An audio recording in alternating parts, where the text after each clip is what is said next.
Hi, I'm Jim Muehlhausen, author of the 51 Fatal Business Errors. I want to talk to you about fatal error number 15, managing subjectively.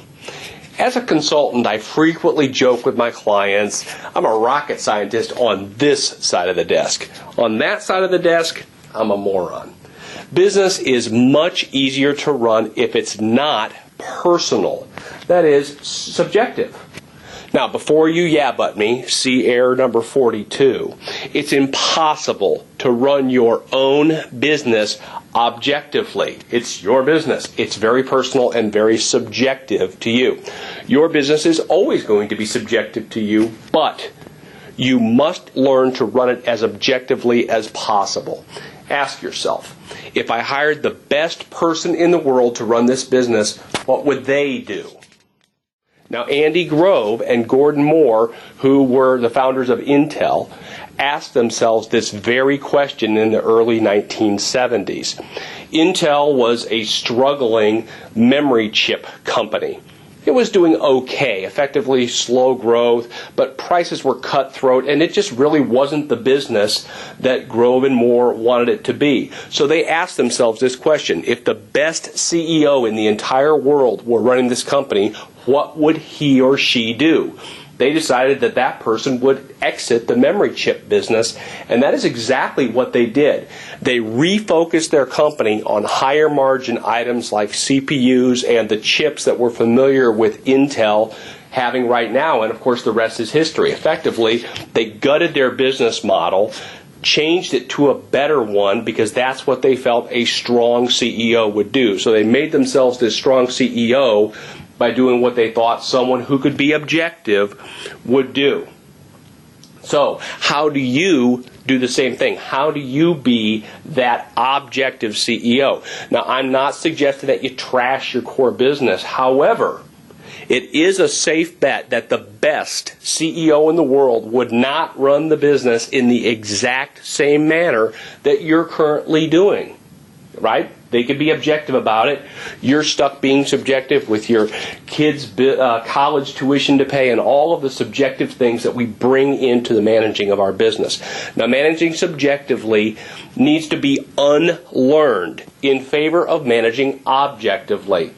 So how do you do that? How do you learn to manage objectively?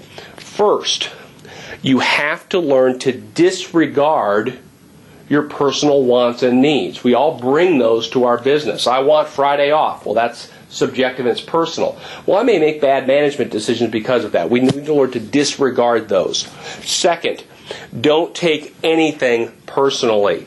There are things that happen in your business that if you could be objective about it, and I'm a consultant, I get to walk away from problems. Believe me, it's a lot easier to be objective when you get to leave than if you have to stay and fix them. Third, in law school they taught us about this thing called the reasonable man standard. You need to learn that. You need to learn to be a reasonable person. What would a reasonable, i.e. objective, person do? 4. What would that top CEO do? Jack Welch, whoever it would be. What would the best CEO in the world do in this situation? Number 5, learn how to act. You've got business is acting. You're going to be in a situation. Just do what is best. 6, experiment, fail, try, succeed, play around with it, and see what works, see what doesn't work, and adjust. Last but not least, get objective business situations. Now, I'm biased because I'm privy to this, that in the CEO focus world where we bring business owners together at a table, what happens is you get business cases, and there's a lot of places to get business cases. You can read Harvard Business Review, you can read books, you can do all of these things. I don't believe that those case studies actually work and do you any good because you're not emotionally tied to them.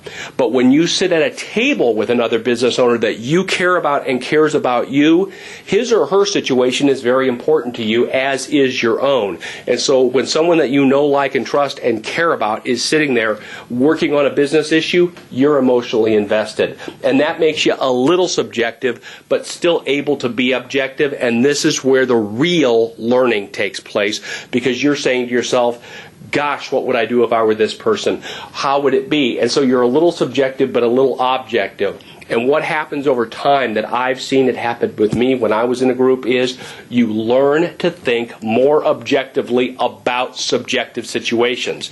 A business case in a book has no subjective nature to you. It's all objective. It's impersonal. It's just words on paper. You're not invested. And you don't learn from that. What you learn is when you want and can be subjective, but you're forced to be objective, that's how you learn. So find a way, whether it's getting involved in a CEO peer group or some other way, to get something that has a mix of subjective and objective, and that's going to speed your progress at learning how to be the best objective CEO you can be. Because that objective CEO is the perfect CEO to take your business to the next level. I'll look forward to speaking with you on the next air next week.